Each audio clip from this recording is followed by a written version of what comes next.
క్రీస్తునాథుని యందు మిక్కిలి ప్రియమైనటువంటి దివ్యవాణి ప్రేక్షకులందరినీ ఆత్మలో జీవన కార్యక్రమంలోనికి ప్రేమపూర్వకముగా ఆహ్వానిస్తున్నాను. ఈరోజు ఆత్మలో జీవన కార్యక్రమం ద్వారా దేవుడు మనకు తెలియచేయాలని ఇష్టపడుతున్నటువంటి ఆధ్యాత్మికమైన విషయములను ధ్యానించుటకు, స్వీకరించుటకు మనం ప్రార్థనాపూర్వకముగా సిద్ధపడతాం.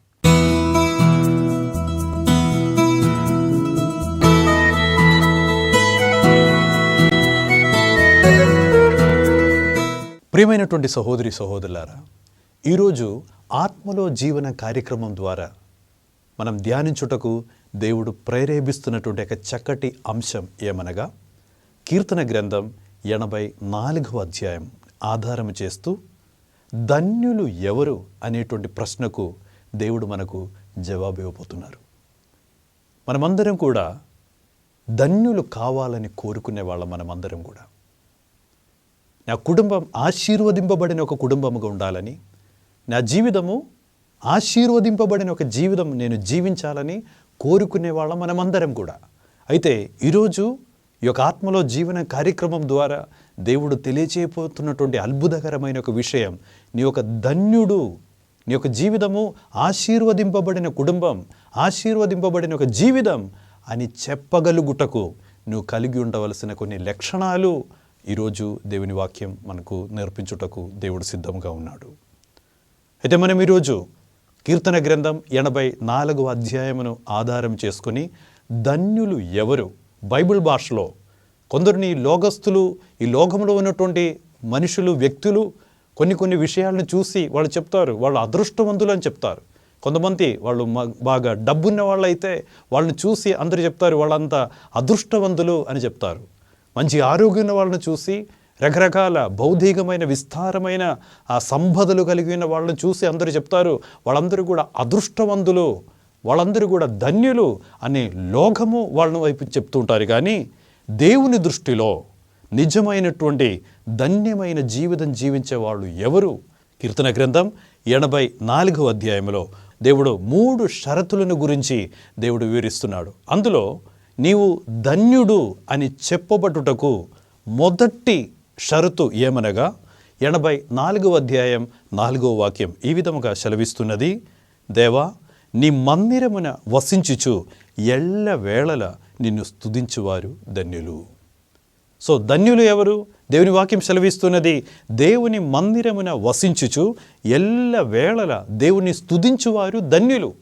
అయితే దేవుని దృష్టిలో బైబిల్ ప్రకారము మనము ఆశీర్వదింపబడిన ఒక జీవితము, ఆశీర్వదింపబడిన ఒక కుటుంబము అని చెప్పుటకు వాళ్ళు కలిగి ఉండవలసిన ఒక లక్షణం ఏమిటంటే, దేవుని యొక్క మందిరములో నివసించు వాళ్ళముగా మనం ఉండాలి.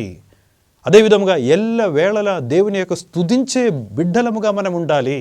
సో ఎవరెవరు దేవుణ్ణి ఎల్లవేళలా స్తుతిస్తూ జీవిస్తుంటారో, ఎవరెవరు దేవుని యొక్క మందిరమును, దేవుని యొక్క ఆలయమును ఇష్టపడి ఆ ఆలయానికి దగ్గరగా ఉండి ఆ ఆలయములో జరుగుతున్నటువంటి ప్రార్థనలు, ఆలయములో జరుగుతున్నటువంటి ఆరాధనలో పాల్గొని ఎల్లప్పుడూ కూడా ఆ దేవుని విషయాల మీద మనసు ఉంచుకొని, దేవుని యొక్క విషయాల మీద, ఆరాధన మీద, ప్రార్థనల మీద, ఆ బలి మీద, దేవుని యొక్క విషయాల మీద ఎక్కువ ఆసక్తి చూపించి జీవిస్తుంటారో వాళ్ళని చూసి దేవుని వాక్యం నేర్పిస్తున్నటువంటి విషయం ఏమిటంటే వాళ్ళు ధన్యులు అని దేవుని వాక్యం సెలవిస్తున్నది. ఈరోజు ఈ యొక్క వాక్య పరిచర్యలో మనం పాల్గొని ప్రార్థిస్తున్నప్పుడు మన జీవితంలో ఆత్మ పరిశీలన చేసుకుందాం. మన జీవితంలో మనం దేవుడిని ఎల్లవేళలా దేవుని స్తుతించి జీవించే ఒక అలవాటు మనం కలిగి ఉన్నామా? దేవుని యొక్క మందిరాన్ని, ఆ దేవుని యొక్క ఆలయములో ఉంటుటకు, ఆలయములో జరుగుతున్నటువంటి బలి, ఆలయములో జరుగుతున్నటువంటి ఆరాధనలో జరుగుతున్నటువంటి ప్రార్థన మీద మనసు పెట్టి చాలా ఇష్టముతో, చాలా ఎంత ఇబ్బందులు ఉండినా, ఎంత కష్టకరమైన వాతావరణం ఉండినా కూడా ఆలయానికి దూరం అవ్వకుండా ఆలయములో నివసించాలనేటువంటి ఆ తపన మన మనసులో, మన హృదయంలో ఉన్నదా? అటువంటి ఒక జీవితం జీవించే ఒక వ్యక్తి నువ్వైతే దేవుని వాక్యం నిన్ను చూసి చెప్పేదే, నీ జీవితము ఆశీర్వదింపబడిన ఒక జీవితము. ఎల్లవేళల బైబిల్లో మనం చూసినట్లయితే దావీదు రాజు ఇటువంటి ఒక లక్షణం కలిగినటువంటి ఒక వ్యక్తి. ఆయన మనసులో ఉన్నటువంటి ఒక ఆలోచన, ఆయన మనసులో ఉన్నటువంటి ఒక ప్రార్థన, దేవా ఒక వరం కోసం నేను ప్రార్థిస్తున్నాను. 27వ అధ్యాయంలో దావీదు రాజు ప్రార్థించాడు, దేవా ఒక వరం కోసం నేను ప్రార్థిస్తున్నాను, ఒక వరమే నీ నుండి నేను కోరుకుంటున్నాను. అది ఏమనగా నా జీవిత కాలమంతా నీ ఆలయములో నివసించు భాగ్యమును, నీ ఆలయములో నివసించుచు నీ సలహాలు విని నీ సన్నిధిలో నా జీవిత కాలమంతా కూడా గడుపుటకు ఆ ధన్యత వరము నాకు కావాలని ఆ ఒక ఆలయాన్ని ప్రేమిస్తూ ఆ ఎల్లవేళలా దేవునికి పాటలు పాడి స్తుతి గీతములు పాడి అర్పించి అట్లా జీవించినటువంటి ఒక జీవితము దావీదు రాజు జీవితము. అందుకే దావీదు చెప్తూ ఉంటారు 84వ అధ్యాయంలో 10వ వాక్యములో దావీదు ఈ విధముగా అంటున్నారు, దేవా అన్యుల ఇంటిలో 1000 రోజులు గడుపుట కంటే నీ సన్నిధిలో 1 రోజు గడుపుట ఎంత శ్రేష్టము.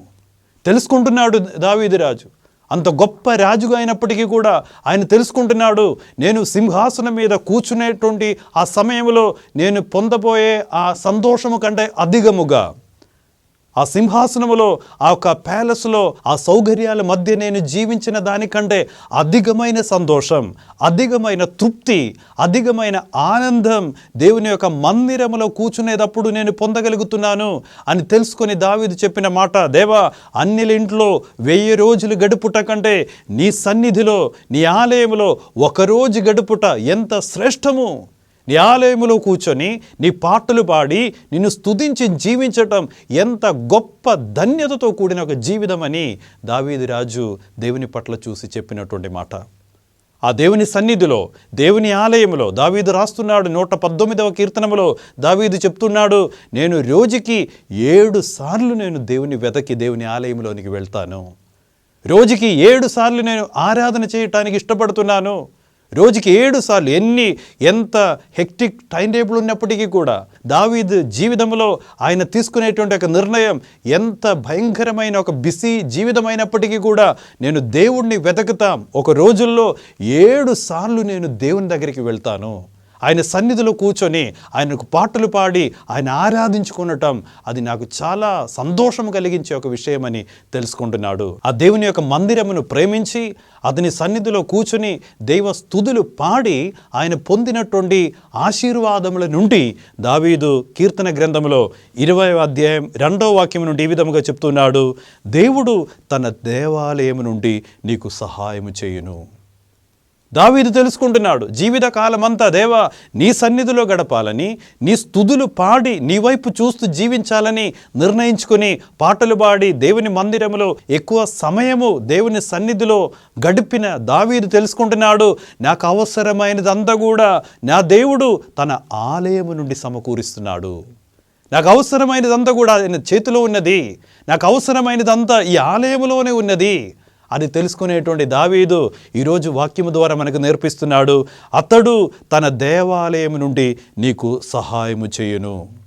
అదే దావీదు ఈ విధముగా 121వ కీర్తనములో అడుగుతుంటాడు, నేను కొండల వైపు నేను కన్నులెత్తుచున్నాను, నాకు సహాయము ఎక్కడ నుండి వస్తుంది? నా బంధువుల నుండి నాకు సహాయం వస్తుందా? నా సైన్యం నుండి నాకు సహాయం వస్తుందా? నా ఆయుధము నుండి నాకు సహాయం వస్తుందా? నా యుద్ధ సామాగ్రిల నుండి నాకు సహాయం వస్తుందా? దావీదు చెప్తున్నాడు, నాకు సహాయం చేసేవాడు నా దేవుడే, ఆకాశము భూమిని సృష్టించినటువంటి ప్రభువు ఆ దేవుడు, ఈ దేవుని యొక్క ఆలయంలో ఆసీనుడైన వాడు, ఆ దేవుని యొక్క సన్నిధి నుండి నాకు అవసరమైనదంతా నేను పొందుకుంటున్నాను. ఆ దేవుడు నన్ను పచ్చిక పట్టులలో విశ్రమింపచేస్తాడు, ప్రశాంతకరమైన జలముల యొద్దకు అతడు నన్ను నడిపించుకుని పోతున్నాడు. అందుకే నేను దేవుని ఆలయాన్ని నేను ఇష్టపడుతున్నాను, ఆయన సన్నిధిలో కూర్చొని స్తుతులు పాడి నా జీవితాన్ని ముందుకు కొనసాగించుటకు నేను ఇష్టపడుతున్నాడని చెప్పి దావీదు దేవుని స్తుతిస్తున్నాడు. ప్రియమైనటువంటి సహోదరి సహోదరులారా, దేవుని వాక్యము ఈరోజు మళ్ళీ నేర్పించేదే, దేవుని మందిరమున వసించుచు ఎల్ల వేళలు ఆ దేవుణ్ణి స్తుతించువారు ధన్యులు. మనమందరం కూడా ధన్యులు కావాలని దేవుడు కోరుకుంటున్నారు, ధన్యమైన ఒక జీవితం జీవించాలని దేవుడు మనలో నుండి కోరుతున్నాడు. ఆ ధన్యమైన జీవితం మీరు జీవించగలుగుతున్నారా? ఆ దేవుని యొక్క ఆలయం నుండి దూరముగా వెళ్ళిపోతున్నారా? ఆ బలిలో పాల్గొనకుండా, ఆ బలిలో సంబంధించకుండా, ప్రార్థనలో ఆరాధనలో సరైన విధముగా అందులో పాల్గొని దేవుని యొక్క కృపను స్వీకరించకుండా బలికి ప్రార్థనలకు ఆరాధనకు దూరమవుతున్నారా? ఈరోజు ప్రార్థించు, దేవా నీ మందిరమున నీ దేవాలయమున దర్శించి నీ దేవాలయములో ఎక్కువ శాంతము గడిపి ఆ దేవాలయంలో కూర్చొని ప్రార్థిస్తూ నీకు పాటలు పాడి స్తుతించే ఒక మంచి ఆధ్యాత్మికమైన మనస్సు నాకు దయచేయమని ఈరోజు మనం ప్రార్థించాలి. అట్లా మనం దేవుని మందిరంలోనికి వెళ్ళి ఆ పూజలో పాల్గొని ఆరాధనలో పాల్గొని దేవుని పాటలు పాడి స్తుతిస్తూ దేవుని యొక్క వాక్య పరిచర్యలో పాల్గొని మన జీవితం జీవిస్తూ ఉండగా దేవుని వాక్యం ఈరోజు మనకు నేర్పిస్తున్నది, నీ జీవితం అది ఆశీర్వదింపబడిన ఒక జీవితం. ప్రియమైనటువంటి సహోదరి సహోదరులారా, ఈ లోకములో మనం బ్రతికేటప్పుడు ఎన్నాళ్ళు మన ఈ లోకములో బ్రతికేదనేది మనకు తెలియదు, కానీ దేవుడు కోరుతున్నారు నువ్వు జీవించిన జీవితం అది ఒక్క రోజైనా కూడా అది ధన్యమైన ఒక జీవితం నువ్వు జీవించాలి. ఆ ధన్యత నువ్వు ఎట్లా పొందుకున్నారంటే దేవుని ఆలయంలోనికి నువ్వు వెళ్ళు, ఆలయంలో జరుగుతున్నటువంటి బలి పూజలో నువ్వు పాల్గొనాలి, ఆరాధనలో నువ్వు పాల్గొనాలి, ప్రార్థనలో నువ్వు పాల్గొనాలి, వాక్య పరిచర్యలో నువ్వు పాల్గొనాలి, పాటలు పాడి దేవుని స్తుతించాలి.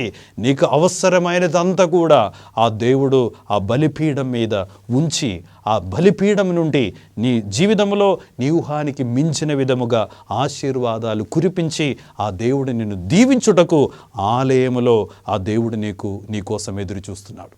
అందుకే మన కథోలిక సంఘములో మన కథోలిక సంప్రదాయంలో కూడా శ్రీసభ చట్టం మనకు నేర్పిస్తున్నది, ఆదివారము ఖచ్చితంగా ఒకవేళ ప్రతిరోజు గుడికి వెళ్ళే ఒక అవకాశం నీకు లేకపోయినా కూడా ఆదివారం అదేవిధముగా అటువంటి చాలా ప్రాముఖ్యమైనటువంటి పండుగ రోజుల్లో కూడా అప్పు పండుగ రోజుల్లో కూడా ఎవరు కూడా పరిశుద్ధ పూజా బలిని మానేయవద్దు, ప్రార్థనలు మానేయవద్దు, ఆరాధనలు మానేయవద్దు. ఆ దేవుని యొక్క ఆలయాన్ని ప్రేమించే వాళ్ళముగా దేవుని ప్రజలు ఉండాలి. అది దేవుడు కోరుకుంటున్నారు. ఆ విధముగా మన జీవితాలను మనం సరిచేసుకోవాలని ఈరోజు ప్రత్యేకంగా ఈ వాక్య పరిచర్య ద్వారా దేవుడు మనలను హెచ్చరిస్తూ ఉన్నాడు.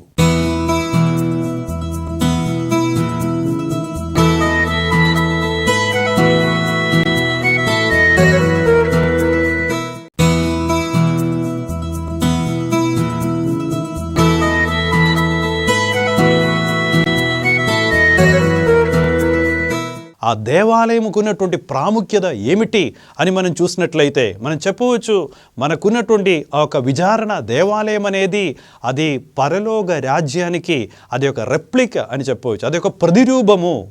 పరలోకములో దేవదూతలు ప్రభువుని పరిశుద్ధులు పరిశుద్ధులు పరిశుద్ధు అని పాడి ఆరాధిస్తున్నటువంటి ఆ పరలోక రాజ్యానికి ఒక సాదృశ్యముగా ఉన్నటువంటి ఈ భూమిలో ఉన్నటువంటి ఒక స్థలము దేవాలయము, దేవుని యొక్క మందిరము. పరలోక రాజ్యములో ఉన్నటువంటి ప్రత్యేకత ఏమిటి? 21వ అధ్యాయం దర్శన గ్రంథం 21వ అధ్యాయం 3-4 వాక్యములో ఇదిగో దేవుని వాక్యం సెలవిస్తున్నది, స్వయముగా దేవుడే వారితో ఉండును. పరలోక రాజ్యములో చేరుకునేటప్పుడు స్వయముగా దేవుడే తన ప్రజలతోనే ఉంటారు. ఇక అక్కడ మృత్యు కానీ దుఃఖము కానీ ఏడుపు కానీ బాధ కానీ ఉండదు. అక్కడ దుఃఖము లేదు, మరణం లేదు, బాధ లేదు, ఏమి కూడా లేదు. అక్కడ ఉండేది ఆనందం, అక్కడ ఉండేది సంతోషం, వర్ణనాధీతమగు మహా ఆనందం ఆ ప్రభు సన్నిధిలో పరలోకములో మనం పొందబోతున్నాము. అయితే ఈ లోకములో కూడా మనం జీవించినప్పుడు ఆ పరలోకం అనేది దిగి వస్తున్నటువంటి ఒక స్థలము మన యొక్క విచారణ దేవాలయము కూడా. అక్కడకు నువ్వు వెళ్ళాలి, ఆ దేవుణ్ణి ప్రేమించాలి, ఆ దేవాలయంలో సమయం గడపాలి. అక్కడ జరిగే ఆరాధనలో, అక్కడ జరిగే బలి పూజలో, అక్కడ జరిగే స్తుతి పాట ప్రార్థన ఆరాధనలో నువ్వు పాల్గొని ఆ విధముగా నీవు నీ కుటుంబము ఆ దేవాలయానికి అది సన్నిహితులుగా జీవించడం ప్రారంభిస్తుండగా నిన్ను చూసి ఇదిగో దేవుడు మరలా చెప్తాడు, నీ జీవితము ఆశీర్వదింపబడిన ఒక జీవితము, ఆశీర్వదింపబడిన ఒక కుటుంబము. ప్రార్థించుకుందాం, దేవా ఇటువంటి ఒక గొప్ప ధన్యత మాకు ప్రసాదించుము దేవా. నీ మందిరమును నీ ఆలయమును ప్రేమించే బిడ్డలముగా అందరినీ కూడా తయారు చేయము దేవా. ఎక్కువగా నీ ఆలయాన్ని ప్రేమించే ఆ ఒక ఆశ మా మనసులో నింపుము దేవా అని మనం ప్రార్థించాలి. రెండవదిగా 84వ కీర్తనమును ఆధారం చేసుకొని ధన్యులు ఎవరు అని బైబిల్లో మనం చూసినట్లయితే రెండవదిగా దేవుని యొక్క వాక్యము 84వ అధ్యాయం 5వ వాక్యం సెలవిస్తున్నది, నీ వలన బలము పొందువారు ధన్యులు. నీ వలన బలము పొందువారు ధన్యులు. అంటే ధన్యులు ఎవరు? దేవుని చేత దేవుని యొక్క బలము పొందుకుని జీవించే వాళ్ళందరూ కూడా ధన్యులే. అందుకే పునీత పౌలు ఎఫెసులకు రాసిన లేఖనములో 6వ అధ్యాయం 10వ వాక్యంలో దేవుని వాక్యం సెలవిస్తున్నది, ప్రభువుతో ఏకమై ఆయన మహాశక్తి ద్వారా నీ బలమును అభివృద్ధి పరచుకోవాలి. ప్రభువుతో ఏకమవ్వాలి. ఆ ప్రభువుతో ఏకమై ఆయన మహాశక్తి ద్వారా నీ బలమును అభివృద్ధి పరచుకోవాలి.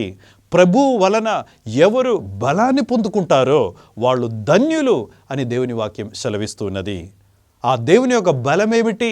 దేవుడు ప్రసాదించు ఆ బలమేమిటి? దాన్ని మనం దేవుని కృప అని మనం పిలుస్తుంటాము. ఆ దేవుని యొక్క కృపను పొందుకునే వాళ్ళు ధన్యులు. పరిశుద్ధ మరియ తల్లి దేవుని యొక్క కృపను నిండుగా పొందుకొని నిండుగా స్వీకరించి ఆ విధముగా కృపలో బ్రతికినటువంటి తల్లి పరిశుద్ధ మరియ తల్లి. ఆ మరియ తల్లి ఆమె యొక్క స్తోత్ర గీతంలో ఈ విధముగా పాడుతున్నది, ఇదిగో తరతరాలు కూడా నన్ను ధన్యురాలవు అని అందరూ కూడా పిలుస్తారని. ఎందుకు నన్ను ధన్యురాలవు అని అందరూ పిలుస్తారు? దానికి కారణం ఇదిగో దేవుడు తన యొక్క కృప నిండుగా నాలో నింపి ఉన్నారు. దేవుని యొక్క కృప నుండి, దేవుని యొక్క శక్తి నుండి నేను బలము పొంది ఉన్నాను. ఆ కృపను బట్టి, ఆ బలమును బట్టి లోకం తరతరాలు కూడా నన్ను ధన్యరాలు అని పిలిచెదరు. దేవుని వాక్యం ఈరోజు సెలవిస్తున్నది, ఆ కృప మీద నువ్వు ఆధారపడాలి. ప్రభు సన్నిధులకి చాలా దగ్గరగా ఆ దేవుని యొక్క కృప నుండి ఆ బలము పొంది నువ్వు జీవించుకునేటువంటి ఒక వ్యక్తి నువ్వైతే దేవుడు నిన్ను చూసి ఆశీర్వదింపబడిన జీవితం అని చెప్పగలుగుతారు. పునీత పౌలు ఫిలిప్పీలకు రాసిన లేఖనములో 4వ అధ్యాయం 13వ వాక్యములో పౌలు భక్తుడు ఈ విధముగా రాస్తున్నాడు, క్రీస్తు అనుగ్రహించు శక్తిచే ఎట్టి పరిస్థితిని ఎదుర్కొనే బలము నాకున్నది. క్రీస్తు ప్రసాదించు బలం నాకున్నది. ఈ లోకములో ఉన్నటువంటి వస్తువులు తిని, ఈ లోకములో ఉన్నటువంటి భోజన పదార్థాలు తిని మరి నాకు కలిగినటువంటి శక్తిని బట్టి కాదు నేను ఈ లోకములో బ్రతికేదే. ధైర్యముగా బలముగా చెప్తున్నాడు, క్రీస్తు అనుగ్రహించు శక్తిచే నేను బ్రతుకుతున్నాను. ఈ లోకంలో ఉన్నటువంటి ధాన్యము, ఈ లోకంలో ఉన్నటువంటి ద్రాక్షారసము త్రాగి నాకు వచ్చిన ఒక శక్తి కాదు. నా ఆంతరికమైనటువంటి ఒక బలం అనేది ప్రభువు నుండి నేను స్వాధీనం చేసుకునేటువంటి, ప్రభువు నేను పొందుకునేటువంటి బలము. అందుకే మత్తయి సువార్తలో 4వ అధ్యాయం 4వ వాక్యములో దేవుడు సెలవిస్తున్నాడు, నరుడు రొట్టె వలనే మాత్రం జీవింపుడు కానీ దేవుని యొక్క మాట వలన కూడా బ్రతుకుతాడు. రొట్టి భోజనంతో మాత్రం కాదు నీకు శక్తిని వచ్చేది, ఆత్మబలములో నువ్వు ఎదిగేదే. రొట్టి తిని మరి అటువంటి భోజన పదార్థాలు తినటం వలన మాత్రం నీకు ఆత్మబలము రాదు. అందుకే దేవుడు నేర్పిస్తున్నాడు, దేవుని యొక్క ఆ మాటల్లో బలమున్నది, దేవుని యొక్క వాక్యములో బలమున్నది, దేవుని యొక్క ఆరాధనలో బలమున్నది. అందుకే దేవుని వాక్యం మనల్ని ఈరోజు ప్రత్యేకంగా ప్రోత్సహించుకునేటువంటి విషయం ఏమిటంటే, దేవుని యొక్క కృపలో నువ్వు వర్ధిల్లాలి. ఆ దేవుని నుండి ఆ బలమును మీరు స్వాధీనపరుస్తూ ఆ కృపలో మీరు జీవించాలి. ఆ బలంతోనే నీ జీవిత పయనము కొనసాగించాలని ఈరోజు దేవుని వాక్యము మనకు సెలవిస్తున్నది. సో ఈరోజు మనం నేర్చుకునేటువంటి 2వ అంశము, ధన్యులు అంటే ఎవరు? దేవుని నుండి నీ వలన బలమును పొందువారు ధన్యులు. ప్రార్థించుదాం. దేవా, నీ వలన బలమును పొందుకునే వాళ్ళముగా నన్ను, నా కుటుంబ సభ్యులను మార్చుము దేవా. నన్ను బలపరచువాడవు నీవే, నా కుటుంబములను బలపరచువాడవు నీవే. నా కుటుంబ సభ్యులను, నా కుటుంబమును బలముతో నింపుము దేవా. నీ కృపతో నింపుము దేవా. నన్ను నీ కృపతో అభిషేకించుము దేవా అని ఈరోజు మనం ప్రార్థిస్తూ జీవించాలని దేవుడు మనలో నుండి కోరుతున్నాడు. అదేవిధముగా 3వ షరతు, ధన్యులు ఎవరు అని మనం చూసినట్లయితే 84వ అధ్యాయాన్ని ఆధారం చేస్తూ 12వ వాక్యంలో ఈ విధముగా సెలవిస్తున్నది, సర్వోన్నతుడైన దేవ నిన్ను నమ్మువారు ధన్యులు. సో ధన్యులు ఎవరు? 3వదిగా దేవుని వాక్యం సెలవిస్తున్నది, ప్రభువుని నమ్మువారు ధన్యులు. అనగా ఇంకొక మాటలో చెప్పాలంటే ప్రభువుని ఆశ్రయించువారు ధన్యులు. ప్రభువుని ఆశ్రయించుకొని మనం జీవించగలుగుతున్నామా? ఈ రోజుల్లో మనం చూసినట్లయితే చాలామంది మనుషులను ఆశ్రయించుకుని జీవించే వాళ్ళు చాలామంది ఉన్నారు. అధికారాన్ని ఆశ్రయించుకుని జీవించే వాళ్ళు చాలామంది ఉన్నారు. డబ్బుని ఆశ్రయించుకుని జీవించే వాళ్ళు చాలామంది ఉన్నారు. రకరకాల వస్తువుల మీద ఆధారపడి జీవించే వాళ్ళు చాలామంది ఉన్నారు. నాకు పొలం ఉందని, నాకు మంచి బ్యాంకు బ్యాలెన్స్ ఉందని, పిల్లలకు మంచి మంచి జీతం వస్తుందని, అట్లా రకరకాల విషయాల మీద మనసు పెట్టి హృదయం పెట్టి జీవించే వాళ్ళు చాలామంది ఉన్నారు. కానీ ఈరోజు దేవుని యొక్క వాక్యం మనకు సెలవిస్తున్నది, సర్వోన్నతుడైన ప్రభువును ఆశ్రయించువారు ధన్యులు అని దేవుని వాక్యం సెలవిస్తున్నది. కీర్తన గ్రంథం 118వ అధ్యాయం 8వ వాక్యములో దావీదు రాజు ఈ విధంగా రాస్తున్నాడు, నరుని నమ్ముట కంటే ప్రభువుని ఆశ్రయించుట మేలు. జీవితకాలమంతా చిన్నప్పటి నుండి దేవుని మీద ఆధారపడి చివరిగా ఒక రాజుగా తయారై జీవిత అనుభవాల నుండి ఆయన రాస్తున్నటువంటి బలమైనటువంటి ఒక జీవ సూత్రం ఆయన రాస్తున్నాడు, నరుని నమ్ముట కంటే ప్రభువుని ఆశ్రయించుట మేలు. దేవుని వాక్యం సెలవిచ్చినట్లుగా ఆ దేవుణ్ణి నమ్మిన వాళ్ళు సిగ్గుపరపబడడు. ఆ దేవుడు ఎవరెవరు ఆ దేవుణ్ణి నమ్ముతుంటారో వాళ్ళందరినీ కూడా తల ఎత్తి తిరిగే విధముగా దేవుడు వాళ్ళను అభిషేకం చేస్తారు, ఆశీర్వదిస్తారు. ఒకవేళ మనుషులను నమ్ముకొని, ఒకవేళ వ్యక్తులను నమ్ముకొని, ఒకవేళ వ్యవస్థలను నమ్ముకొని నీవు జీవిస్తే నీకు అత్యంత దీన పరిస్థితులు నీ జీవితంలో ఎదురయ్యేటప్పుడు మనుషులు నిన్ను మర్చిపోతారేమో, ఆ మనుషులు నీకు దూరం అయిపోతారేమో, ఆ మనుషులు నిన్ను తృణీకరిస్తారేమో. కానీ నువ్వు ఏ దేవుని మీద ఆధారపడి ఉన్నారో ఆ దేవుడు ఎన్నడను కూడా చేయి విడిచేవాడు కాదు. ఆ దేవుడు నువ్వు తల దించుకొని తిరిగే విధముగా చేసేవాడు కాదు. దేవుని వాక్యం సెలవిస్తున్నది, ఆ సర్వోన్నతుడైన ప్రభువుని ఆశ్రయించువారు ధన్యులు. ప్రార్థించుకుందాం, దేవా జీవితంలో ఏ పరిస్థితిలోనే నుండినా కూడా ప్రభువా నిన్ను ఆశ్రయించి జీవించే భాగ్యం నాకు దయచేయండి దేవా. ఒకవేళ అనారోగ్య పరిస్థితులు ఎదురైనా, ఒకవేళ కొన్ని ఆర్థిక సమస్యలు ఎదురైనా, ఒకవేళ జీవితంలో రకరకాల సమస్యల మధ్యలో జీవించే ఒక వ్యక్తి నువ్వైనా కూడా మర్చిపోకుండా దేవుని వాక్యం ఈరోజు ప్రోత్సహించుకొని నేర్పించుకునేటువంటి విషయము, ఇదిగో దేవుని మీద ఆధారపడు. ఆ దేవుణ్ణి ఆశ్రయించిన వారు ధన్యులు. వాళ్ళను దేవుడు చేపట్టి వాళ్ళు కలిగి ఉన్నటువంటి కష్టము నుండి, వాళ్ళు కలిగి ఉన్నటువంటి ఇబ్బందితో కూడినటువంటి పరిస్థితుల నుండి ఆ దేవుడు వాళ్ళని విడిపిస్తారు. వాళ్ళు స్థితిగతులను మార్చి అద్భుతకరమైన విధముగా, ఊహానికి మించిన విధముగా వాళ్ళ జీవితాన్ని మరలా పునర్నిర్మించుటకు సామర్థ్యం కలిగిన దేవుడు యేసు ప్రభు. అందుకే ఈరోజు దేవుని వాక్యం నేర్పిస్తున్నది, ఎటువంటి పరిస్థితిలో మీరుండినా కూడా ఆ దేవుణ్ణి ఆశ్రయించుకొని జీవించుము. పేతురు దేవునితో అడిగినటువంటి ఒక ప్రశ్న, దేవా మేము ఎవరి యొద్దకు వెళ్ళదుము దేవా, ఎవరి యొద్దకు వెళ్ళదుము దేవా, మాకు తెలియదు, మాకు అవసరమైనదంతా కూడా మీ సన్నిధిలో ఉంది కదా, మేము నిన్నే ఆశ్రయిస్తున్నాము, మేము నీ వైపే చూస్తున్నాము తండ్రి, మేము ఎవరి యొద్దకు వెళదాము దేవా అని పేతురు ప్రార్థించినట్లుగా, పేతురు కలిగినటువంటి అవగాహనతో మనం కూడా జీవించి, దావీదు కలిగినటువంటి అవగాహనతో మనం కూడా మన విశ్వాస జీవితాన్ని జీవిస్తూ ఆ దేవుని మీద ప్రతిక్షణం ఆ దేవుని మీద ఆశ్రయించుకొని, ప్రతిక్షణం ఆ దేవుని మీద మనసు పెట్టుకొని, ప్రతిక్షణం ఆ దేవునిలో అంటిపెట్టుకొని జీవించి మన జీవితం ధన్యమైన జీవితం జీవించుటకు దేవుడు మనందరినీ కూడా దీవించునుగాక. ఈరోజు 84వ కీర్తనను ఆధారం చేస్తూ దేవుడు నేర్పించినటువంటి ఈ 3 విషయాలు ఎన్నడని కూడా ఎప్పుడు కూడా మర్చిపోకుండా, మొట్టమొదటిగా దేవుడు నేర్పిస్తున్నటువంటి విషయము, ఇదిగో దేవాలయమును ప్రేమించి ఎల్లవేళలా ఆ దేవునికి స్తుతి ఆరాధనలు సమర్పించి నువ్వు జీవించాలి. నీ జీవితము ధన్యమైన ఒక జీవితముగా మారుతుంది. అదేవిధముగా ఆ దేవుని నుండి బలము పొంది నువ్వు జీవించాలి. నీ జీవితము ధన్యమైన జీవితం అవుతుంది. అదేవిధముగా ఆ ప్రభువుని ఆశ్రయించుకుని నువ్వు జీవించాలి. నీ జీవితం ధన్యమైన జీవితం అవుతుందని 84వ కీర్తనమును ఆధారము చేస్తూ పవిత్రాత్మ దేవుడు ఈరోజు మనందరినీ కూడా హెచ్చరిస్తున్నాడు. దేవునికి కృతజ్ఞతలు చెల్లించుకుందాం. ఒక చిన్న ప్రార్థన చేసుకుందాం. అందరి కళ్ళలు మూస్తూ, సర్వశక్తి సంపన్నుడైనటువంటి దేవ, ఈరోజు 84వ కీర్తనమును ఆధారము చేస్తూ ధన్యులు ఎవరు అనేటువంటి ఆ ప్రశ్నకు దేవా మీరు మాకు 3 జవాబులు ఇచ్చారు. ప్రార్థిస్తున్నాము తండ్రి, ఈ విశ్వాస జీవిత పోరాట పయనములో దేవా నీ మందిరానికి దగ్గరగా ఉండి ఎల్లవేళలా నీకు స్తుతి వందనములు అర్పించుకొని జీవించే ఒక ఆధ్యాత్మికమైన ఆలోచన విధానం మా అందరిలో కూడా అధికం చేయమని ప్రార్థిస్తున్నాం. దేవా నీ కృపలో వర్ధిల్లుటకు మా మీద కరుణ చూపమని ప్రార్థిస్తున్నాం. అదేవిధముగా ప్రభువా జీవితంలో ఏ పరిస్థితిలో మేము ఉండినా కూడా అన్ని ప్రతిక్షణములో కూడా నిన్ను ఆశ్రయించుకొని జీవించే ఆధ్యాత్మికమైనటువంటి ఆ శక్తిని, ఆధ్యాత్మికమైన జ్ఞానం మా అందరిలో సమృద్ధిగా ప్రసాదించమని నీ పరిశుద్ధ నామములో అడిగి వేడుకొనుచున్నాము తండ్రి. ఆమేన్. పిత, పుత్ర, పవిత్రాత్మ నామమున ఆమేన్.